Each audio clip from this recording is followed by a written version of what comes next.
Pick one up. Not a modern fashion boot. Not the rhinestone-studded, pointed-toe decorative object that a country music stage has made the dominant image of what a cowboy boot is supposed to be.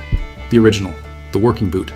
The object that a bootmaker in Abilene or Dodge City or San Antonio was building to order for a trailhand, who needed it to function in conditions that would destroy anything that had not been specifically engineered to survive them. Feel the heel first. 1.5 inches of stacked leather, maybe 2 inches. Underslung, angled forward beneath the arch, rather than sitting flat beneath the foot, the way every other work boot of the era was built. The first time a man who has never worn a working cowboy boot stands in one, that heel feels wrong, off balance, slightly precarious. It is not wrong. It is the solution to the most specific and most deadly problem a mounted cowboy faced. And when you understand what that problem was, when you understand what that heel was preventing, you will never look at a cowboy boot the same way again. Every feature of that boot was engineered for a specific problem. Every single one. The toe, the shaft, the leather weight, the pull straps, the absence of lacing. None of it was about looking good. All of it was about staying alive. Here is the problem nobody starts with when they tell the story of the cowboy boot. Being dragged. Not thrown from a horse, not kicked, not bitten, dragged. The specific, documented, almost invariably fatal outcome of a foot going through a stirrup completely. Heel passing the iron, boot lodged past the widest point of the stirrup. When a man was unhorsed, the horse runs, the man hits the ground, the foot stays in the stirrup. What happens next is not survivable at any speed a working horse reaches. Trail accounts from the cattle drive era document dragging deaths with the specific, matter-of-fact terseness of men recording occupational hazards that they had watched happen and had no effective response to once the sequence began. The only effective response was prevention. The only prevention was a boot that could not go through the stirrup completely, regardless of the angle or the force applied to it. The underslung heel was that prevention. It was not a stylistic choice. It was a mechanical stop. An underslung heel of 1.5 to 2 inches performs a specific mechanical function in a stirrup that a flat-heeled boot cannot perform. The stirrup of a working Western saddle, the oxbow stirrup favored by most trail hands in the 1870s and 1880s, was a closed loop of iron or wood approximately 4 inches wide at the base. A foot inserted into it rested on that base with the leather of the boot's sole sitting flat. Under normal riding conditions, this arrangement was stable and functional. Under abnormal conditions, a fall, a thrown rider, a man scrambling to mount a moving horse in the dark during a stampede, the foot could drive forward through the stirrup rather than simply resting in it. A flat-heeled boot offered nothing to stop that forward drive. The foot went through. The consequences followed. The underslung heel changed the geometry of the foot's relationship with the stirrup. The angled heel, sitting forward beneath the arch, created a mechanical stop at the back of the stirrup opening. A foot could enter the stirrup to the correct depth and rest there, but the heel's angle and height prevented it from driving through completely. The wider part of the boot, the heel itself, caught on the back edge of the stirrup and held. Trailhand accounts describe mounting in the dark during a stampede as one of the most dangerous single actions of the cattle drive. A man on the ground in the vicinity of 3,000 running longhorns needed to be in the saddle in seconds, and the stirrup was his first contact point in the dark. He could not see it. He found it by feel. The underslung heel gave his foot something to catch on that told him he was in the right position and held him there while he came up. The heel was not decorative. It was the difference between a man who mounted correctly in the dark and a man who drove his foot through the stirrup and went down in the path of 3,000 cattle. The toe. The pointed toe of the working cowboy boot is the feature that most thoroughly confuses modern observers who assess it by comfort rather than function. A pointed toe is not comfortable. It compresses the front of the foot in ways that no bootmaker in history has been able to make entirely pleasant for extended walking. Trail hands who wore their working boots off the horse, in town, in the saloon, walking any distance on flat ground, walked with the specific gait of men whose footwear had been engineered for a different surface than the one they were currently crossing. They wore them anyway, because the pointed toe was not engineered for walking. It was engineered for entering a stirrup at speed in the dark. A stirrup opening of 4 inches accommodates a pointed toe with room to spare and with the specific ease that speed requires. And the foot enters cleanly, finds the base of the stirrup, and the heel catches at the back.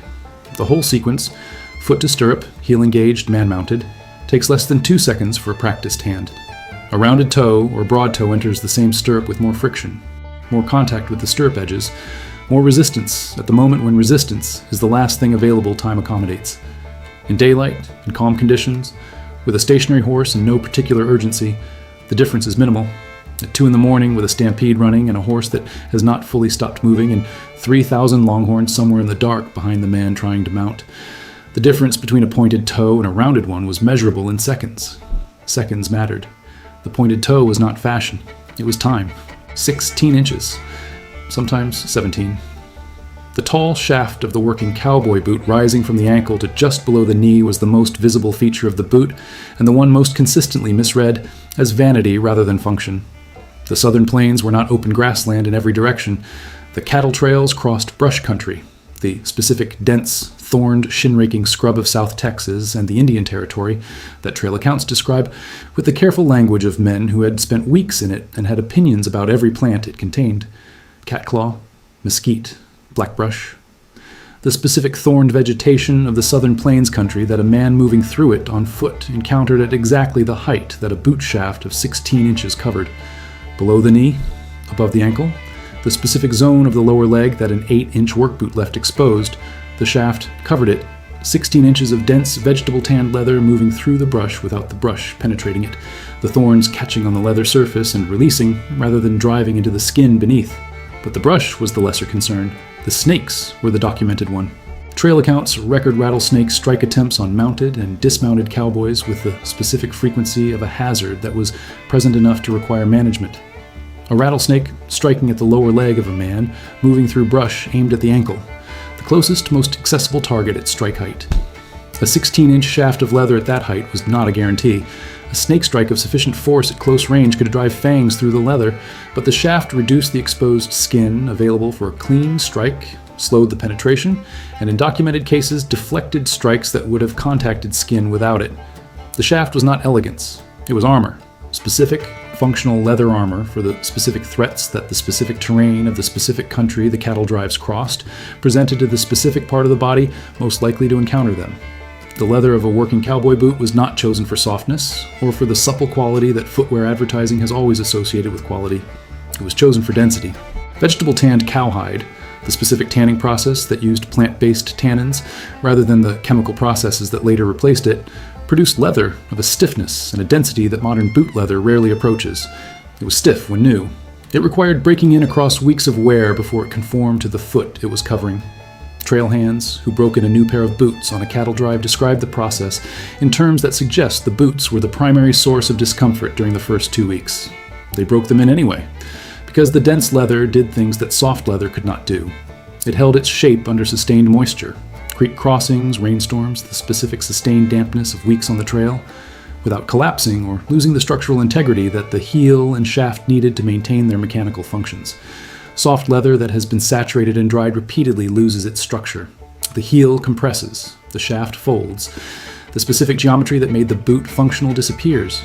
Dense vegetable tanned leather absorbed moisture more slowly, dried more completely, and returned to its original structure more reliably than any softer alternative. A trail hand, who crossed 15 rivers on the Chisholm Trail, needed his boot to be the same boot at the end of the drive that it had been at the beginning. The leather weight was why it was. There are no laces on a working cowboy boot. This is the feature that modern observers find most immediately strange. Every other serious work boot of the era used lacing to achieve fit and support. The absence of lacing on the cowboy boot looks, from outside the functional context, like a design omission. It was not an omission. It was a deliberate removal of a feature that the working conditions of the cattle drive made actively dangerous. Laces catch. On brush thorns, on the specific vegetation of the southern plains that a man moving through it encountered at boot height. A lace caught on a thorned branch while a man was mounted stopped the foot's movement through the stirrup at exactly the wrong moment. A lace caught while a man was dismounting held the foot in the stirrup at the moment the foot needed to come free. More directly, a lace caught on a stirrup iron or saddle rigging during a fall created exactly the dragging scenario that the underslung heel existed to prevent. Two safety features working in opposition. The heel stopping the foot from going through completely. The lace catching and holding the foot in the stirrup. The bootmakers removed the laces. The pull straps at the top of the shaft.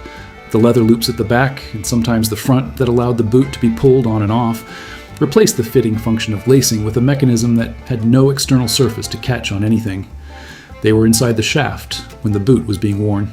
They were used only when the boot was being put on or taken off. In between those two moments, they were irrelevant to any catching, snagging, or holding scenario the terrain or the stirrup could produce. No laces. Pull straps. The specific solution to the specific problem that lacing created in the specific conditions of mounted work on the southern plains. The bootmakers who built these boots were not engineers. They did not draw mechanical diagrams or write design specifications or conduct formal testing of heel geometry against stirrup opening dimensions. They talked to cowboys. The information flow that produced the working cowboy boot was entirely oral and entirely empirical. Trail hands, who had experienced a specific failure in a specific boot, told the bootmaker what had failed. The bootmaker built the next pair differently. The next pair went on the trail. The trail reported back. The next pair was different again.